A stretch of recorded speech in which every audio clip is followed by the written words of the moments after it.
Vamos a poner a grabar, por si hace falta. Y entonces, semana pasada hablamos de... ¿Cuál fue el tema de la semana pasada? Refrigeración, digamos. Refrigeración. O disipación de calor.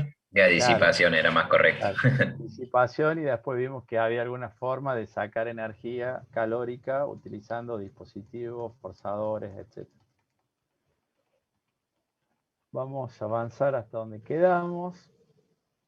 La semana pasada planteamos que el modelo térmico simplificado de un sistema va a tener la potencia como si fuera una corriente, la temperatura ambiente como si fuera el potencial, y las resistencias térmicas serían las resistencias de las distintas etapas, desde la juntura, desde J hasta el ambiente, y los puntos intermedios de potencial serían las distintas temperaturas que hay en juego.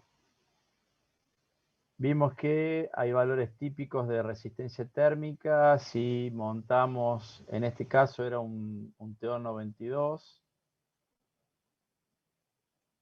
si lo montamos directamente sobre el disipador, si ponemos un aislante para hacer una aislación galvánica, y si ponemos ese aislante con grasa siliconada para eliminar. ¿Para qué era la grasa siliconada? ¿Cuál era el sentido?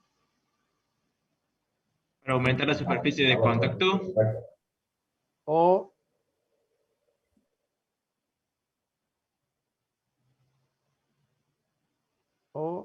¿cuál era la otra? Eliminar los espacios de aire entre ambas superficies.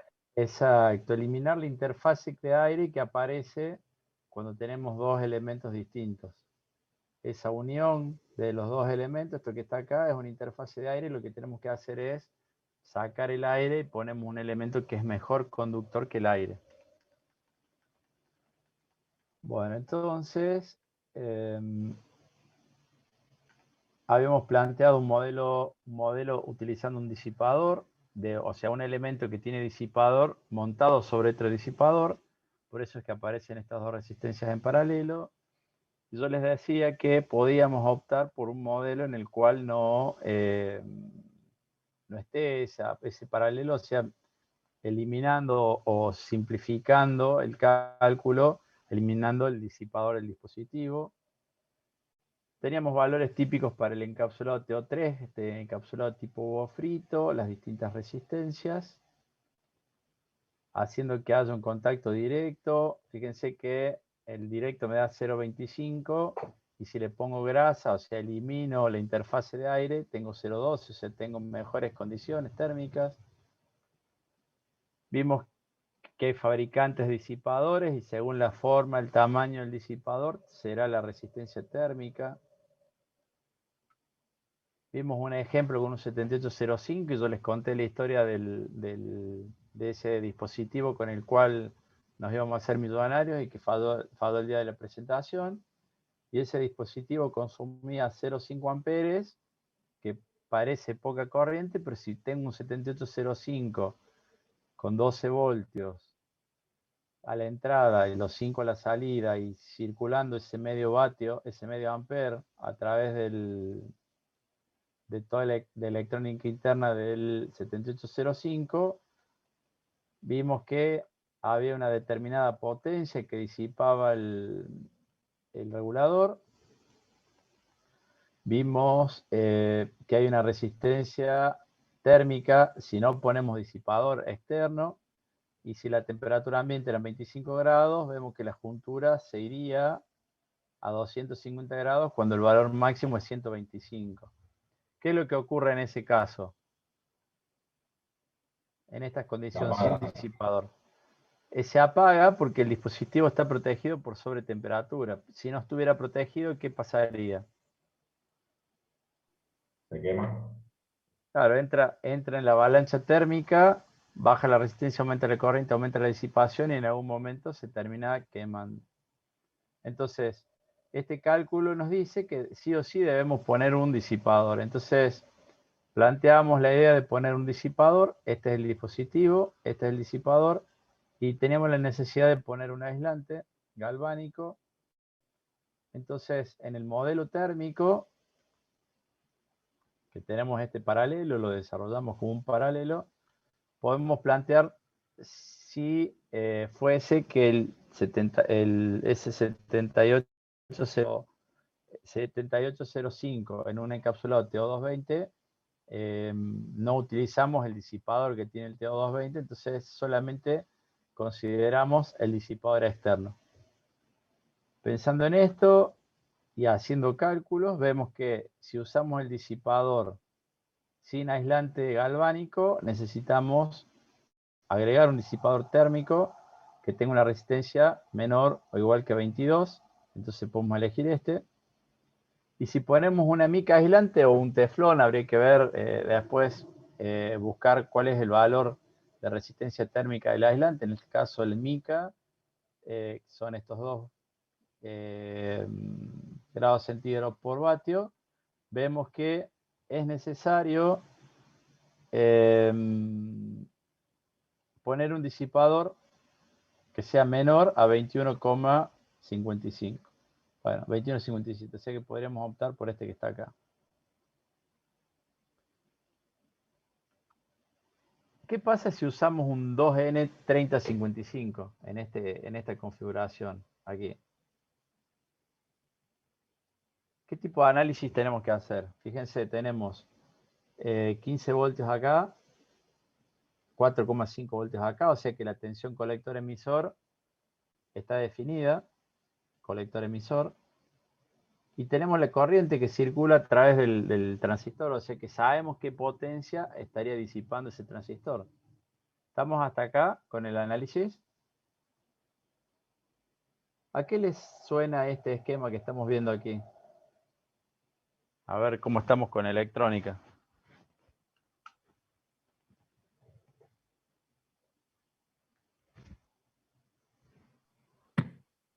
¿Puede ser un regulador de corriente?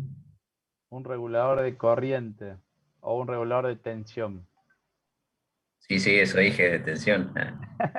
Sí, sí, de tensión. Bien, Sebastián, es un regulador de tensión. La tensión de salida en el punto B, este que tenemos acá, 458, depende del valor del Zener. A ver qué dice el chat.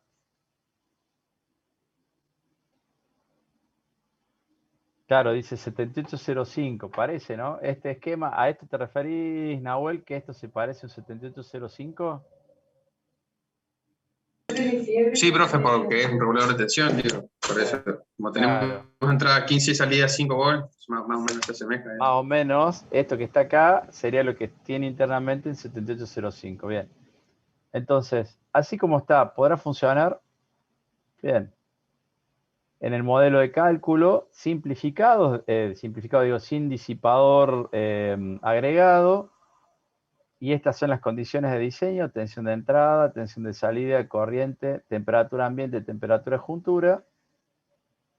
¿Qué tenemos que hacer? Tenemos que ir a la hoja de datos para saber cuáles son los parámetros de resistencia térmica que tiene el encapsulado. Bueno, en este caso, fíjense que tengo esta referencia y esta referencia, y fíjense los valores, 6 vatios y 117. ¿Qué me dice este 6 vatios y este 117? Luego, relativo a este valor. Fíjense que dice juntura cápsula 1,52, pero acá tengo dos posibles potencias que puede disipar este 2N3055. ¿Qué idea me hago yo con relación a esto? Digo, este valor es la potencia que disipa este encapsulado, máxima. Si a este encapsulado lo monto sobre un disipador adicional, puedo disipar esta otra potencia. Entonces, eso me va a dar dos condiciones distintas de diseño. Fíjense, si la temperatura ambiente es 25 grados y estoy logrando disipar 115 vatios, el número ese que estaba ahí, yo le puse 115, 117, el disipador o el dispositivo va a tener una resistencia térmica de 1,52. Ahora, esta es la condición si nosotros estamos montando ese transistor sobre un disipador externo. Si no lo montamos sobre el disipador externo, lo máximo que vamos a poder disipar son 6 vatios. Quiere decir que la resistencia de la juntura a la cápsula, de alguna manera, o de la juntura al ambiente, es de 29,17. Quiere decir que este 1,52 está metido acá adentro. Este cálculo que estamos haciendo acá es para poder determinar cuál es el valor de la juntura cápsula-ambiente, que es el valor que necesitamos para poder decir cuánto va hacia arriba el disipador en temperatura. Entonces, una vez que podemos determinar este valor, el de 27,65 y el de la juntura cápsula, que son datos de la hoja de datos, vamos a ver que la temperatura juntura, ¿en qué condición? Perdón. Bin menos Bout por corriente por juntura ambiente, que es el valor este que calculamos acá, más la temperatura ambiente de 40 grados, ¿qué es lo que ocurriría? En esas condiciones, ese transistor llevaría la temperatura de juntura a 970 grados. Evidentemente que este número no es compatible con la temperatura juntura máxima. Entonces, ¿qué es lo que tenemos que hacer? Bueno, la respuesta es clara, hay que poner un disipador. Entonces, en este caso vamos a pensar en un disipador más una mica. Entonces tengo juntura cápsula, cápsula disipador. O sea, esto es interno al chip, al componente. Este sería el aislante y este sería el disipador ambiente. Pensando en estas condiciones, tengo cuál es el valor de la temperatura juntura, cuál es la potencia, y ahora entra en juego las condiciones juntura cápsula, que estaban especificadas en la hoja de datos, que me van a permitir a mí, si yo le pongo un disipador externo, conseguir que este transistor pueda sacar ¿cuánto era el valor de potencia que estaba escrito? 117 vatios. Este será el valor del aislante y esta es la incógnita. Ese es el número que nosotros tenemos que encontrar para definir qué disipador tenemos que poner. Entonces, nos da para una temperatura de juntura de 150 grados, 1,53, o para una temperatura de juntura de 200 grados, 3,09. ¿Cuál de los dos valores utilizamos? Si ustedes tuvieran que tomar la decisión.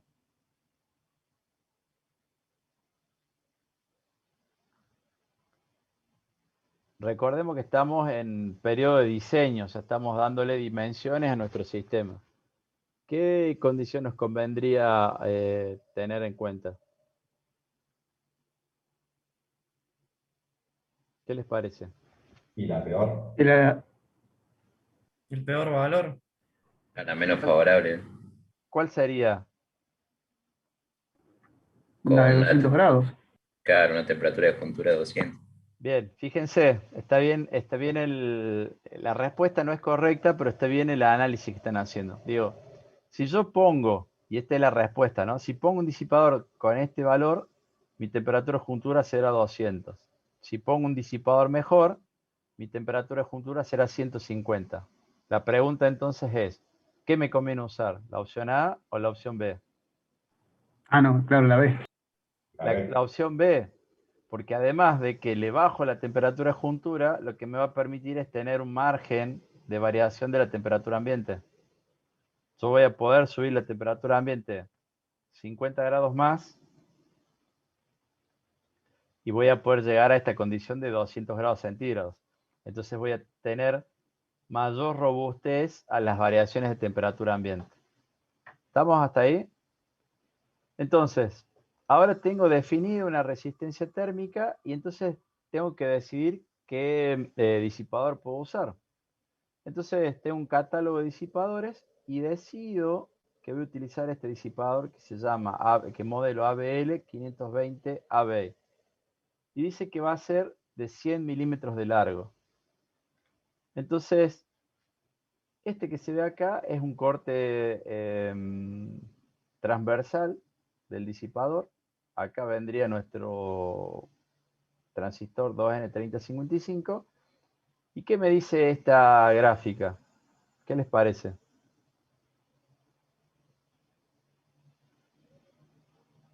¿Qué les dice? Que a medida que se aumente el tamaño del disipador, vamos a obtener una resistencia térmica mucho menor. Mucho menor. Y si nosotros miramos acá en rojo y en azul, dice que si yo agarro 100 milímetros de disipador, tengo una resistencia de 1,5. ¿Cuál era el valor que necesitábamos óptimo? 1,5.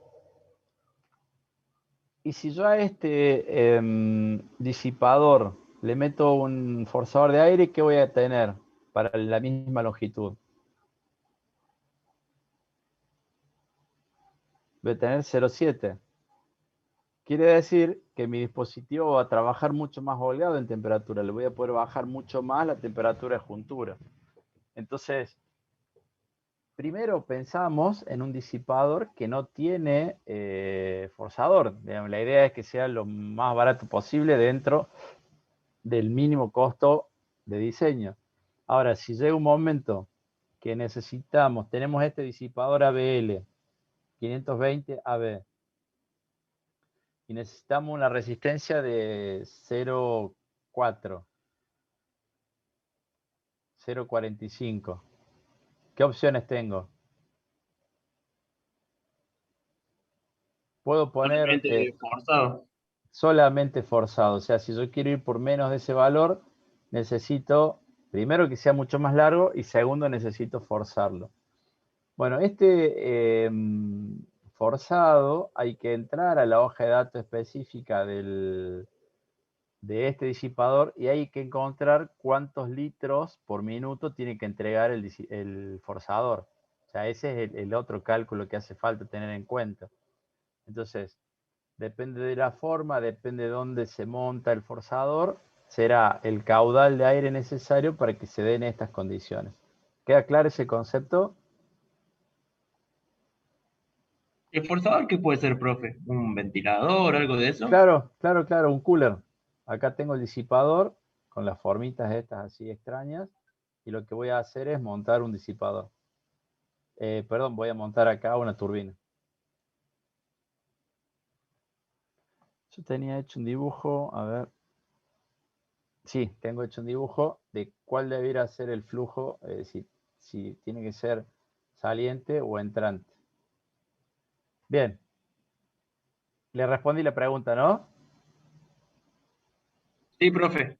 Bien. Sigamos. Existen otros componentes que tienen incorporados un disipador. En este caso es un montaje superficial. Eso que se ve ahí plateado es un disipador. Y lo que tenemos que hacer es sacarle el calor de alguna manera. Entonces, ¿contra qué hace contacto ese disipador? Va a quedar hacia abajo. Entonces, la manera que se usa para sacarle calor es utilizando vías. Se llaman vías térmicas. Vamos a ver más tarde qué es una vía. O sea, es una conexión mecánica. Esta conexión mecánica se conecta al otro lado del digamos, a una de los layers del PCB, que va a tener una dimensión determinada en función a la potencia que yo tengo que sacar. O sea, la resistencia térmica de este sistema, porque acá está el ambiente, esto es ambiente, el calor que acá está el chip, acá está la juntura, esta juntura genera calor, se transfiere a la superficie metálica del encapsulado del componente y ese calor va a viajar a través de esas vías hacia el thermal pad, hacia el pad térmico. El pad térmico será una superficie de cobre con una determinada dimensión y a la cual nosotros le tendremos que poner más o menor convección, digamos, le vamos a tener que poner o un ventilador si hace falta, o le tenemos que poner un heat pipe que vimos la semana pasada. Bueno, no creo que se vea, no creo que se vea. Ahí vamos a poner vamos a fijar el video. ¿Se ve algo arriba de mi mano? Sí, profe. Bien, me lo pongo al costado un poquito. ¿Forma de qué tiene?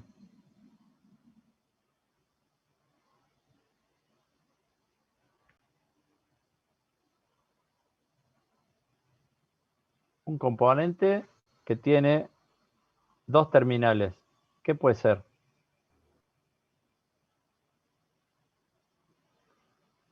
Y es un semiconductor. Un diodo. Un diodo. CMD. Este es un diodo supresor de picos transitorios de 100 amperes. Bueno, de soldarlo, bueno, costó muchísimo. Y soldarlo, bueno, por suerte no fue tan difícil. Vamos a presentar a ver qué dice. Bien, Pedro nos decía que era conveniente el menor.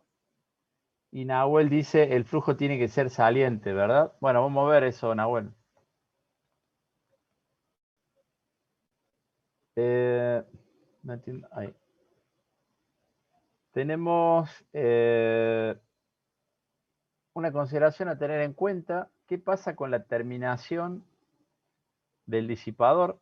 Vieron que hay disipadores que son plateados, otros que son opacos. Bueno, si están pintados en negro, fíjense la resistencia térmica, así no están pintados de negro, sino están terminados con anodizado negro.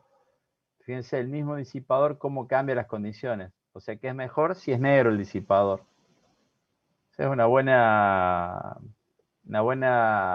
buen dato. ¿Vieron que los disipadores de las PC que van montados sobre el micro siempre es negro? No así los disipadores que están a la vista, que se ven en una terminación. Entonces es importante el tema del color también. Es importante también cómo lo ubicamos al disipador. Fíjense, si el disipador está en forma vertical, este será el factor al que hay que aplicarle el valor de resistencia. Este será el factor al que hay que aplicarle si está en esta posición. Si está mirando para arriba, tengo pérdida de la capacidad de entregar calor. Y si está digamos, horizontal mirando para abajo, mayor aún, digamos. O sea que nosotros tenemos que tratar de propiciar que nuestros componentes queden montados acá con las aletas mirando hacia arriba. Fíjense que en este caso, si nosotros montamos un componente aquí, el calor de esta va aquí, el calor de esta va aquí. O sea, voy a tener ese flujo de calor, pero no es lo mismo que este flujo de calor. ¿Se acuerdan que nosotros teníamos que tratar de hacer de que haya un flujo y siempre el flujo va de menos temperatura a más temperatura? Detalles constructivos. Aquí vemos cómo funciona, fíjense, el factor de corrección de la resistencia térmica de acuerdo a la velocidad del aire. O sea, acá tendría que si tengo un ventilador que me entrega 1 metro por segundo de velocidad de aire, mejora en 0,80 la resistencia, o sea, cae el valor, digamos, ¿no? Aumenta la velocidad del aire, entonces el factor por el cual multiplico la resistencia es mucho más chico, con lo cual la resistencia térmica es menor. Y acá me dice cómo tiene que ser el flujo de aire. De azul a rojo o de azul a rojo. O sea, le vamos a meter aire para que salga para los costados. Ahí te respondí la pregunta, Nahuel.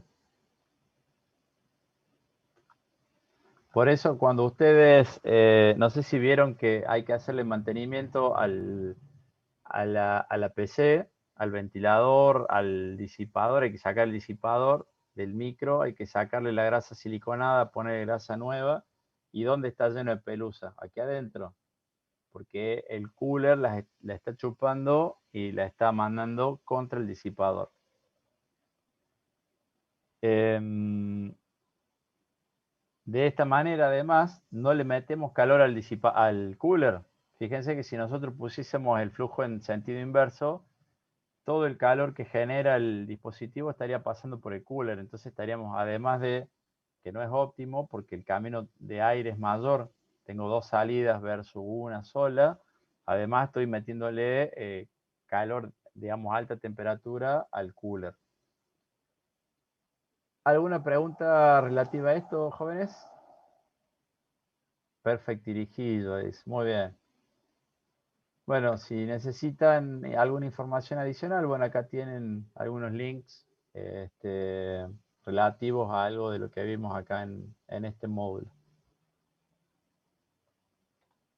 Vamos a poner un suspend acá, le vamos a poner que descartamos. Vamos a dejar de compartir. Como podrán ver, acá tengo un Excel donde voy escribiendo quiénes participaron y quiénes no. Denme 2 minutos que ya vuelvo. Voy a buscar un poco de agua y subo. ¿Alguna pregunta entonces relativa al tema que terminamos de ver?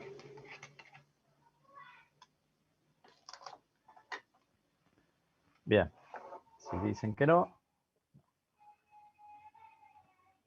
¿qué es lo que vamos a ver ahora? Déjenme que cierre el documento que estaba abierto. Vamos a ver un tema que les va a servir para potencia seguramente. ¿Tienen que fabricar algún circuito impreso en estos días?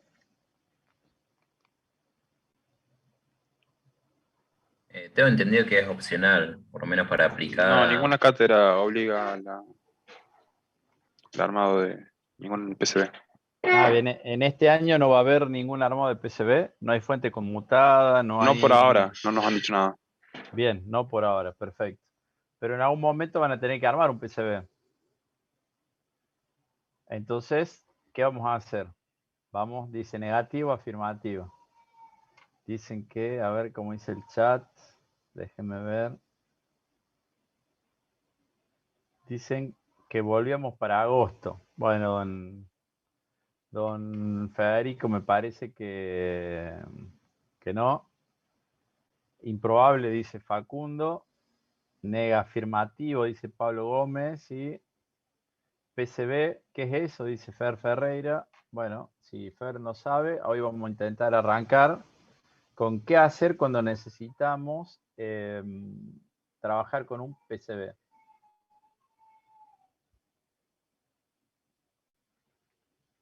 Se ve la presentación, jóvenes, ¿no?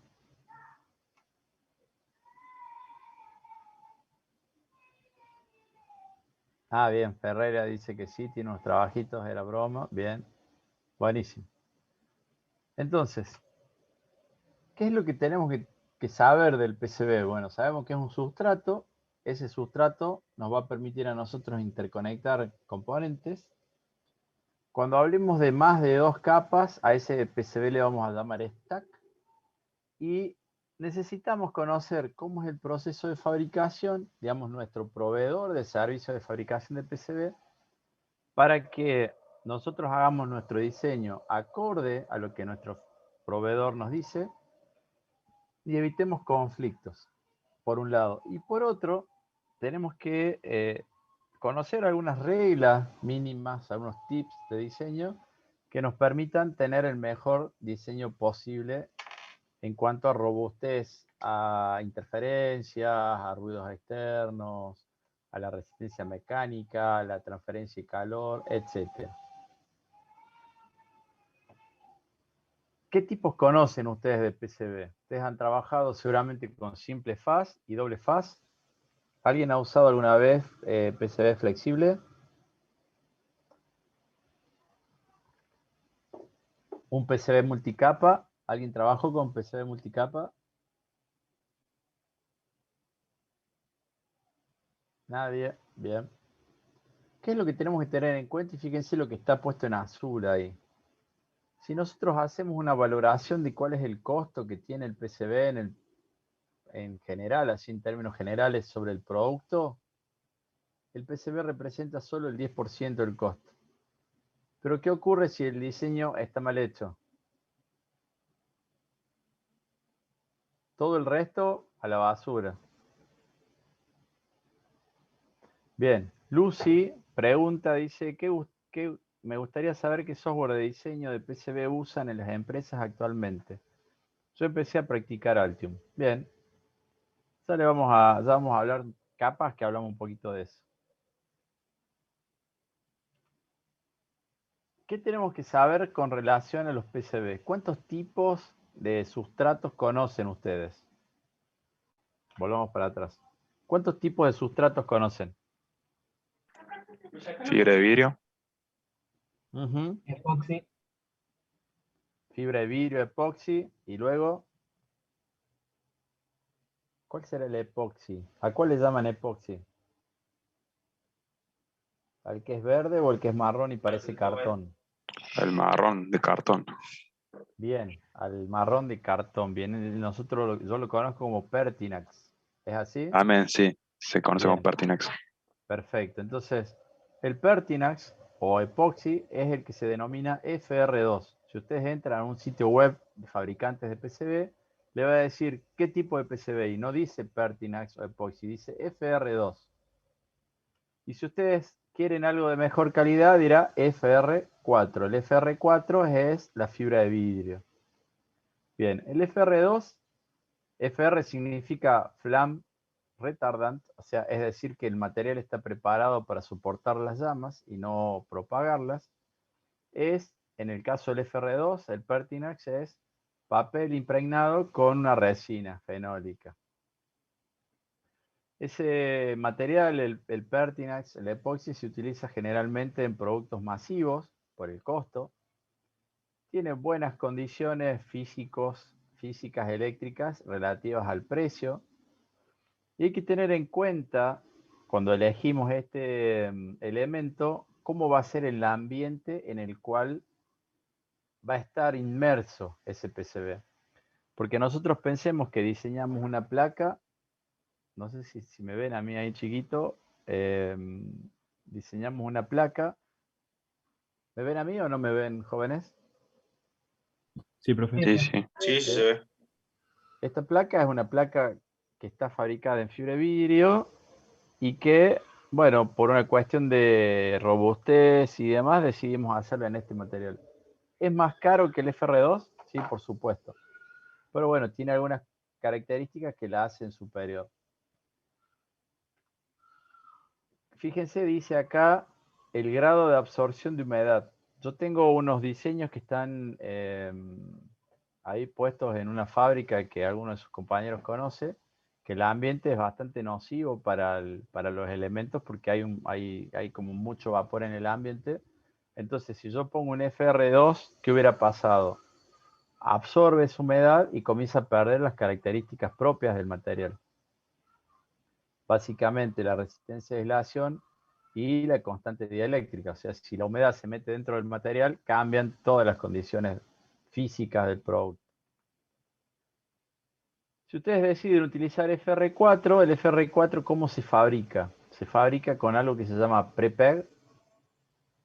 El prepeg es una lámina de fibra de vidrio que está impregnada en resina epoxi. O sea, son como hojas semitransparentes que se van apilando y que con calor y presión toman la dimensión final de lo que nosotros conocemos.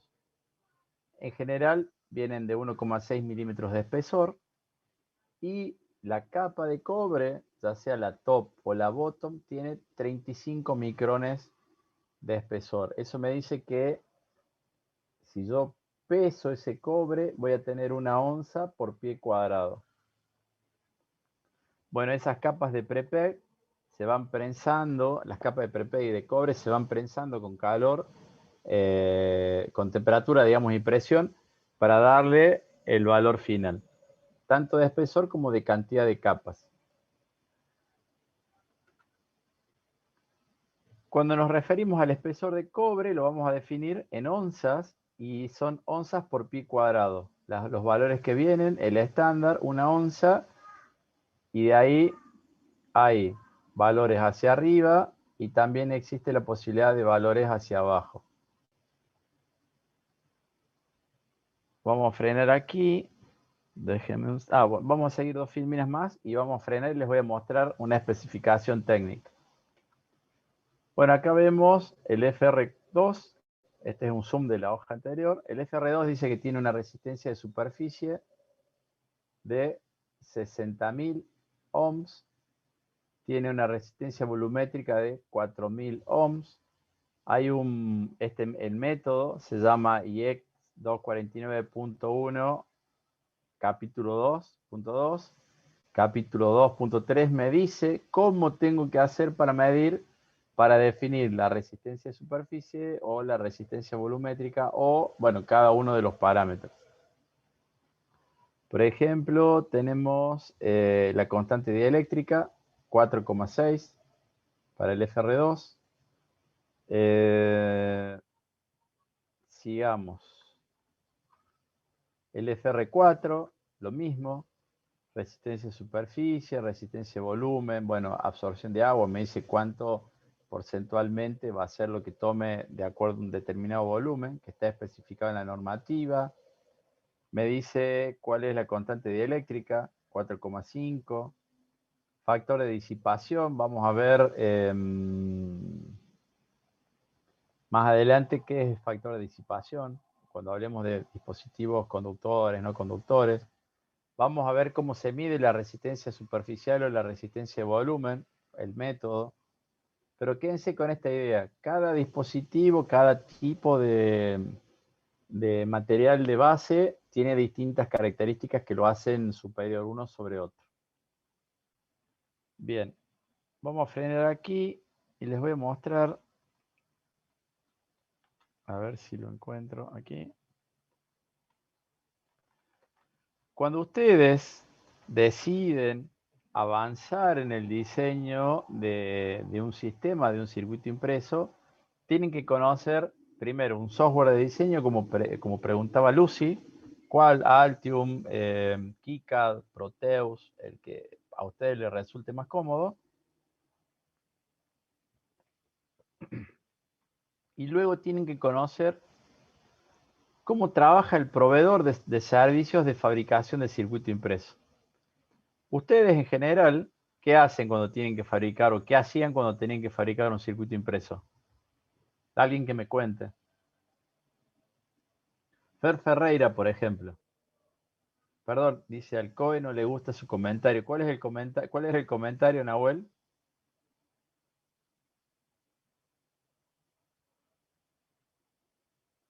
Ah, el que volvíamos, sí. Bueno, ahí estamos trabajando en UTN para tratar de que sus compañeros que están haciendo el proyecto final puedan hacer uso de las instalaciones de la universidad. Por ahora es un plan. La etapa que sigue es armar el protocolo, lo mandaremos al COE UTN y nos dirá si se puede o no se puede. Fer Ferreira, usted dice que tiene unos trabajitos de diseño de PCB.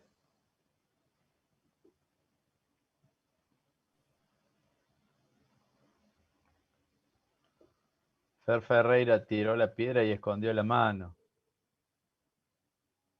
Bien, yo hago por hobby, pero en cuanto a normas no seguí ninguna. Bien, Fer, active su cámara, ¿se anima? Y hacemos una charla acá para sus compañeros.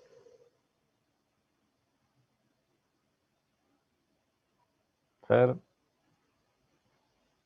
No posee cámara, bien. Tiene celular, podremos poner Droidcam. ¿Y tiene audio, Fer? ¿Tampoco? Oh, casa de herrero, cuchillo de palo. Bien. Audio en teoría sí. ¿Cómo? ¿Usted fabrica placas de circuito impreso? Ponga sí o no ahí en el chat. Fabrica placas, sí, lo básico, bien. ¿Qué método utiliza? ¿La plancha?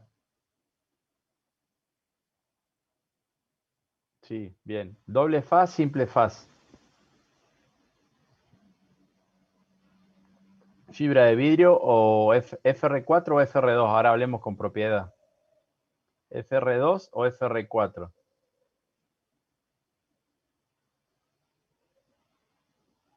FR2, bien. ¿Qué limitaciones tiene en los diseños que usted hace con FR2?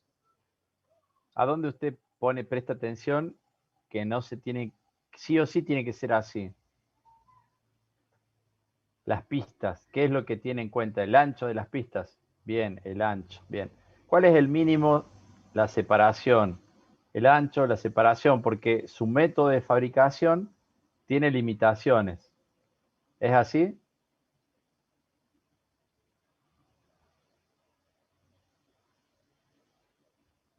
Si trabajan, ¿qué es lo que trabajan a distinta temperatura? ¿Las pistas?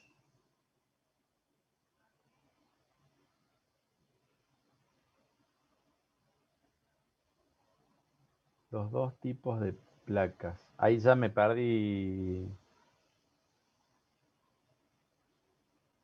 Bueno, vamos a frenar acá el diálogo chat porque está medio lento. Sí. Bueno, evidentemente que si nosotros necesitamos trabajar a mayor temperatura, vamos a preferir usar FR4. Pero resulta que Fernando quiere mandar a fabricar a algún fabricante de circuitos impresos y opta por Mayer en Buenos Aires. Puse acá Mayer porque es el que me acordé, digamos, de cuáles eran las especificaciones mínimas. Después vamos a ver ahí en la filmina los nombres de los fabricantes que la salteé. Ahí está. Ahí está, bien. Ya vamos a volver a la filmina en donde salté los nombres de los proveedores como para que tengan una idea de a dónde pueden recurrir. Pero supóngase que quieren elegir Mayer. Mayer está en Buenos Aires. Mayer les permite fabricar hasta 8 capas de cobre, o sea que puede hacer un stack up de hasta 8 capas. Puede utilizar FR2 o puede usar FR4 con temperatura de transición de 140 grados. Este es un dato que lo vemos en otro de los módulos, pero que es característico. El FR4 tiene distintas temperaturas de transición. Fíjense que pueden manejar espesores de 1,6. Dijimos que era el estándar hace rato, pero también puedo hacer FR4 que sea más finito o que sea más grueso.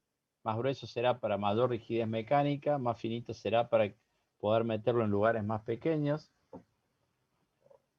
Con respecto al tipo de prepeg y al core, digamos, a lo que es las capas internas, podemos elegir algunas cuestiones. Si en vez de usar FR2 o FR4 usamos Metal Core, esto se usa mucho en el diseño de circuitos impresos metálicos sobre los cuales yo voy a montar, por ejemplo, los LED. Entonces, puedo utilizar Metal Core en 1,6 o en 1 milímetro. Puedo hacer placas de hasta, fíjense, simple faz, 560 x 470, doble faz, multiladder. Fíjense que esto me dice cuál es la superficie más grande en la cual puedo meter componentes. Esto me va a permitir a mí algo que se llama panelizado a futuro. Entonces, si yo hago mi dimensión de mi sistema para que calce acá adentro, voy a estar ahorrando plata. Bueno, fíjense las tolerancias dimensionales, cuán preciso es el corte con CNC o con V-Cut. Estas son técnicas para marcar los bordes. El cobre externo, fíjense, 1 onza o 2 onzas, lo que vimos recién. Y los espesores internos pueden ser de media onza, de 1 onza, es decir, las capas intermedias más finas de cobre, las capas externas más gruesas de cobre. Fíjense que acá Don Mayer les va dando muchos parámetros, muchas dimensiones máximas y mínimas, recomendado, mínimo, ¿de qué cosa? De los distintos elementos que yo voy a poder poner en un circuito impreso. Y entonces, cuando decido que voy a fabricar con Mayer, ¿qué tengo que hacer? Tengo que agarrar mi software de diseño, les voy a mostrar, mi software de diseño.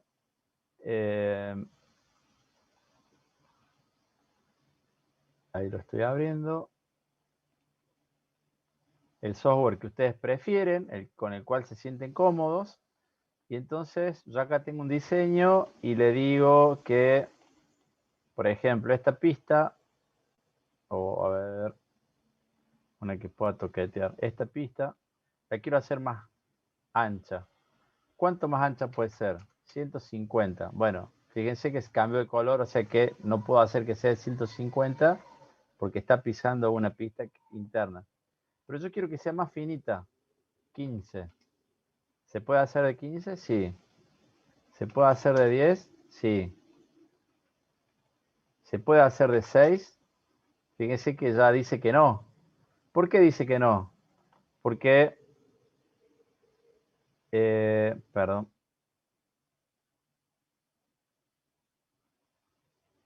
Voy a hacer así.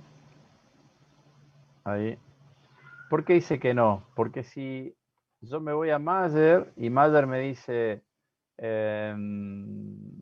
agujeros, acá no, vamos a buscar por aquí. Pad, vías, separaciones generales, polígonos, trazas. Recomendado, 5 mils. Mínimo 5 mils. En simple faz, esto es para una onza de cobre, para el cobre de un espesor. Para un cobre más grueso, dice recomendado es 10 mils. Entonces, supongo, u 8 el mínimo. Entonces, ¿yo qué hago? Me voy a mis reglas de diseño y le digo, fíjense justo que ahí acá en el ancho de la pista. ¿Cuál es el mínimo? 8. ¿Cuál es el recomendado? 12. ¿Cuál es el máximo? Bueno, le puedo poner 120. Entonces, ¿qué va a hacer mi software de diseño? Cada vez que yo intente cambiar una dimensión por debajo del valor establecido, me va a decir que hay un error. Me lo va a mostrar con colores y también me lo va a mostrar con una herramienta que se llama chequeador de rulers, por decirlo de alguna manera. Acá me dice que hay un error, que el valor preferido es 10, que el valor mínimo es 8 y que yo estoy en un valor menor al 8. Estoy en 6. Tengo un reporte que me dice que algo está mal. Entonces, siempre que nosotros vayamos a diseñar una placa, tenemos que conocer cuáles son las reglas de diseño de nuestro proveedor. Mayer tiene un mínimo que puede ser de 6 mils para esta pista, pero Héctor Sánchez, un proveedor de Córdoba, su mínimo es 18. Entonces, hay diferencia entre 18 y 6. Si yo le mando 6 a Sánchez, ¿qué hace Sánchez? Como utiliza un método que no puede resolver este espesor, él agarra la pista y la modifica a mano y le pone el valor que él maneja. Y entonces ustedes le mandan un diseño y cuando vuelve del fabricante, el diseño tiene otra forma, porque el fabricante necesita acomodarse a sus valores mínimos. Lo mismo pasa con las vías, lo mismo pasa con los pads. ¿Queda el concepto entonces? ¿Qué es lo que hay que hacer al inicio de un diseño con PCB? Sí, profe. ¿Sí? Bien. Obviamente que yo les digo que hagan esto y ustedes cuando llegue el momento van a hacer cualquier otra cosa, pero bueno, es importante que si alguno se acuerda, aplique estos conceptos. ¿Cómo se fabrica un circuito impreso de más de una capa? Ustedes cuando trabajan con una capa, a ver qué dice el chat antes de seguir. Ah, bien, Mosía pregunta qué programa era. El que yo les presenté es el anterior al Altium. Este es DXP Altium. Y ahora se llama Altium. Sí, es Protel, exacto. Esta es una versión 2007. Cada uno después utiliza la herramienta con la cual se sienta cómodo. Y los fabricantes, para evitar que todos los diseñadores de circuitos y de circuitos de PCB, digo, las múltiples herramientas que han hecho. Han generado un protocolo estándar, que es un tipo de archivo que es compatible, exacto, con todas las, digamos, todas las herramientas de diseño generan sus propios archivos, pero además generan un estándar que se llama Gerber, lo que puso Facundo en el chat, Gerber Files. Volvamos al diseño este que les estaba mostrando. Este diseño que les estoy mostrando acá es justamente la placa esta que tenía en la mano, la misma. Es doble faz, FR4, fabricada en Córdoba. Si yo quiero sacar los archivos de fabricación que se llaman, los finales, busco acá, digo Gerber Files. Le digo OK. Y la aplicación, ¿qué va a hacer? Bueno, va a sacar, ¿a dónde está? A ver. No, este no era lo que tienen que hacer. Perdón, aquí, File.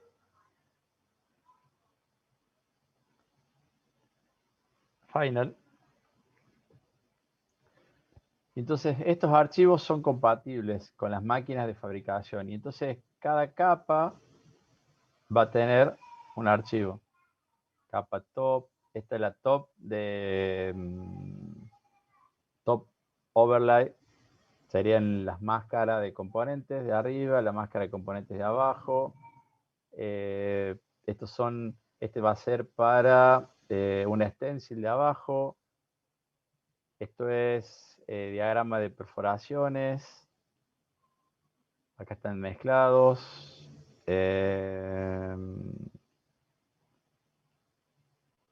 Este esquema me dice dónde va perforado y las distintas dimensiones. Fíjense que los simbolitos son distintos. Cada simbolito representa una dimensión distinta. Aquí me dice cuáles son los centros de las perforaciones.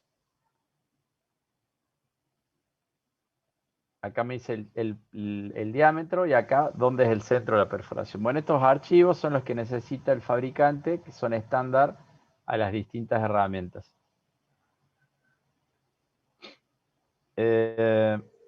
¿Alguna pregunta hasta acá?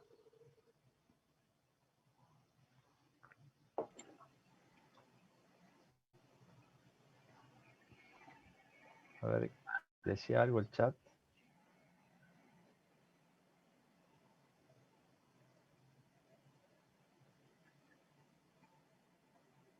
Ah, Nahuel, ¿de qué era eso? A ver. ¿Cómo le pregunta?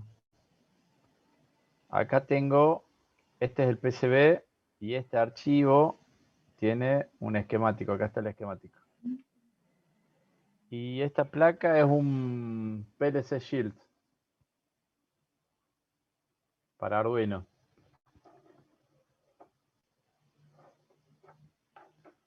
Yo doy clases en una materia que se llama automación en mecatrónica y uno de los prácticos de los chicos es armar esta placa, soldarla, probarla, montarlo en un Arduino y transformar el Arduino en un PLC. Bien, sigamos entonces con el diseño. Profe, una consulta. Sí, ¿Alguna vez usó uno de esos servicios que están en internet que uno le sube el archivo Gerber y te mandan la placa desde China por $2, digamos? O sea, precios muy baratos. no, Bueno, era para saber no. qué onda la calidad de esas placas. No, esas placas tienen muy buena calidad. Yo no las he utilizado por una sencilla razón. En el tiempo en el que yo vengo haciendo cosas de electrónica, en mi actividad profesional, he aprendido que para mí, ojo, esto se lo dice Centeno, ¿no? Ustedes tómenlo con pinza, como ustedes piensen, en su momento les tocará hacerlo. Yo hago productos que tienen alto valor. Entonces, digo, el valor agregado está en el know-how y no en el PCB. Entonces, a mí me da lo mismo pagar $2 en China que pagar $10 en Rubén Esteban, por ejemplo. ¿Quién es Rubén Esteban? Ahí les muestro acá la lista de proveedores. Esta la pasamos. Córdoba tiene diversos proveedores de fabricación de circuito impreso. Eliseo Brunelli es un fabricante. ¿Ustedes han ido a la casa electrónica en este último tiempo? ¿Vieron la casa esta que se llama Alfa Electrónica, que está así al frente de Mediavilla, así como en diagonal? Sí, sí, me ubico. Bien. Eliseo Brunelli es el dueño de esa empresa. Bueno, él hace PCB. Tiene una calidad intermedia. Después está Cacho Sánchez o Héctor Sánchez. Cacho hace una calidad razonable. Ahora les muestro, denme un segundo.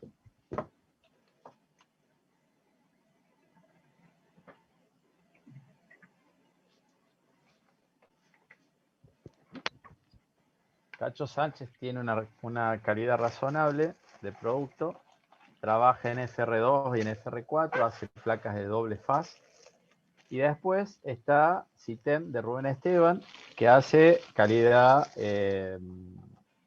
agujero metalizado, que se llama, o True Hole, es calidad final de productos de alta terminación. A ver si no tengo acá a mano. Bueno, les voy a mostrar distintos diseños. Bueno, y en Buenos Aires hay, ¿no? Mayer, L-Print, Microensamble, o en China, qué sé yo, PCBWay, RAI PCB. Voy a poner en primera persona acá, les voy a mostrar. Esto que está acá, a ver si se logra ver ahí, sin el brillo. Ahí, a ver, ahí.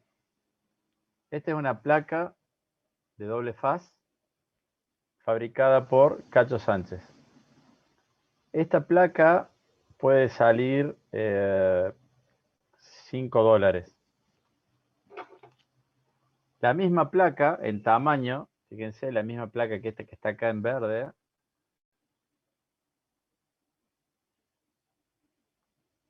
misma dimensión. Esta placa es True Hole. Ya les explico de qué se trata, la diferencia entre True Hole y no True Hole. Y esta placa vale $10, $11. Hay dos no tengo placas hechas por mí planchadas. Hace mucho que yo no plancho y la ropa. Así que imagínense, si no plancho ropa, voy a planchar placas.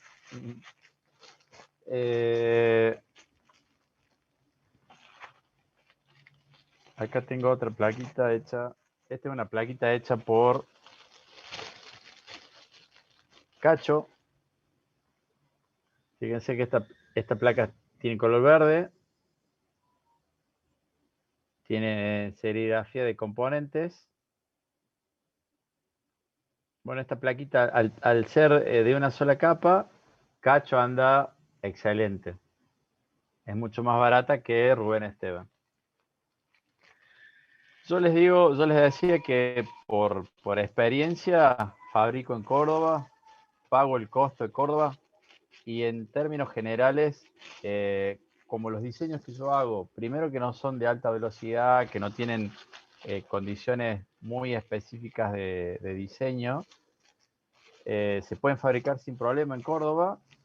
Me evito renegar con la aduana, renegar con... Ahí te respondo, Duhan. Renegar con la aduana, renegar con los impuestos, renegar con el flete. Alguna vez los chicos de la cooperativa habían hecho fabricar placas en China que valían mucho más baratas y quedaron varadas en la aduana en Buenos Aires. ¿Qué hubo que hacer para sacarlas de la aduana de Buenos Aires? ¿Qué les parece?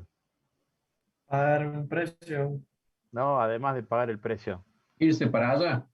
Ir a Buenos Aires. Entonces me decían los chicos, bueno, pero con el viaje a Buenos Aires, ida y vuelta, eran más baratas las placas. Pero no, Coima no, Nahuel y Mosía dice 65% de impuestos. No es la cuestión de cuánto impuesto pagar, sino que supónganse que ustedes saben que compran en China y tienen que pagar impuestos. Pero imagínense que cae a Buenos Aires y ustedes tienen que ir a Buenos Aires. ¿Cuánto vale viajar a Buenos Aires? tiempo, dice Raúl. ¿No? Un día de viaje a Buenos Aires y de vuelta. Supónganse que van en avión, viajan a la mañana, van a buscar, toman el avión, pegan la vuelta. Lucas dice es renegar menos. ¿Yo qué hago? Le mando un mail a Cacho y Cacho a los 7 días me dice la placa está lista. Y yo voy en el auto, toco la puerta de la casa de Cacho y Cacho, que tiene su taller en el fondo de su casa, viene y me da la placa, le pago, listo. Rubén Esteban queda cerca del Arco de Córdoba. Igual, le mando un mail, Rubén me dice, vale tanto, yo le digo, estoy de acuerdo. 7 días después, 8 días después, Carlos, las placas están listas, pasa a buscarlas. Llevo la plata, me entregan las placas en la mano, llego a mi búnker y tengo el laburo para hacer. Bueno, fíjense, Duhan dice, a su jefe le retuvieron el pedido y tuvo que pagar un despachante de aduana para que se los libere. Obviamente que hay diseños que no se pueden hacer en Argentina porque el fabricante de Argentina tiene límites. Pero normalmente cuando uno hace el balance económico, un paquete de 10 placas en China vale, qué sé yo, $50 y en Argentina vale $80. O sea, hay una diferencia. Pero esos $30, ¿amerita todo el reniegue? Significa que si cae en el despachante para hacer el laburo te cobra $100, o sea que lo que valía 50 ahora vale 150. El tiempo, el reniegue, los impuestos. Entonces, yo en particular prefiero fabrico en Córdoba. Cuando necesité 4 capas, fabricamos en Buenos Aires, en Mayer. Mayer ya es un lío, porque Mayer lo lleva el flete lo lleva no sé dónde, que el transportista, que tengo que ir a la terminal, que fui a la terminal y me dijeron, no, acá no es el depósito, es en el Boulevard Perón. Entonces fui al Boulevard Perón donde yo creía que era y me dijeron, no, ya no estamos más acá, estamos en no sé dónde. Entonces la vez que compré en Buenos Aires tuve que andar dando vuelta como trompito detrás de las placas. Le compro a Cacho, le compro a Rubén, pago lo que tengo que pagar y el valor agregado se lo doy al producto final y no al PCB. Digamos, esa es mi política.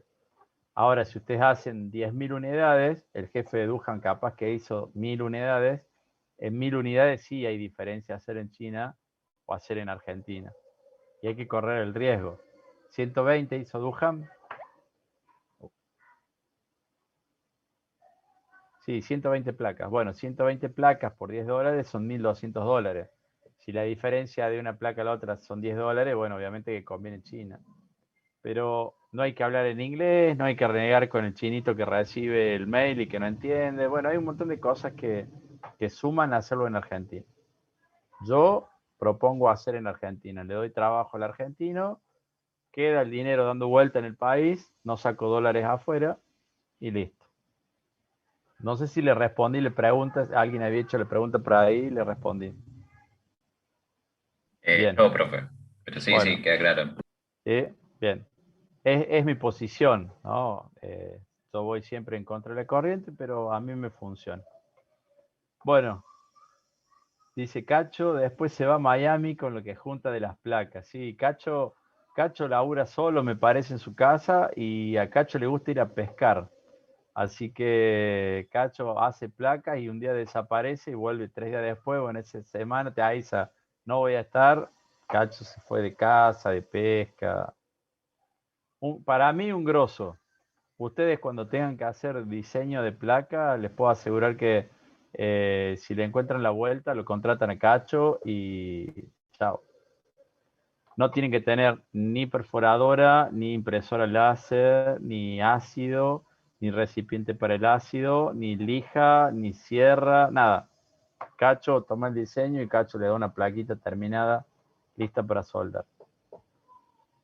Con un Spinel 10% de descuento. No creo, no creo que haya que llevar un Spinel para obtener un 10% de descuento. Hay que ser cliente, que mandar una cierta cantidad y con Cacho se puede elaborar sin problema. Y cuando amerita el diseño y tienen que pasar a la etapa que sigue en calidad, por ejemplo esta placa, y también que tiene un montón de conexiones entre top y bottom, ¿qué hay que hacer? Hay que mandar a fabricar con Rubén Esteban. Jóvenes, voy a detener la grabación acá. Ahí está. Ya se acabó el tiempo. Estuvo buena la clase, me parece. Tengo otra reunión ahora, así que los dejo hasta el miércoles que viene. Vamos a avanzar con diseño de PCB para que vayan estando preparados para cuando les toque hacer algo. Profe, con el Muchas tema del gracias, parcial, profe. ¿cómo quedó al final? ¿Vamos a hacer el trabajo de normativas o cómo Sí, se va a proceder? tiene razón. Tengo que actualizar eso. Ya les voy a estar avisando. Sí, lo tengo subido al OB y no se los actualicé para que ustedes lo puedan ver. Así que en principio creo que sí vamos a hacer ese trabajo. Perfecto, y eso va a contar como el parcial entonces. Y eso contaría como el parcial, sí, es a cuenta del parcial, exacto. Listo, perfecto, profe, muchas gracias. Muy bien. Chao, chicos. Muchas gracias, Nos profe. vemos Hasta miércoles que luego. viene. No, profe. Salud.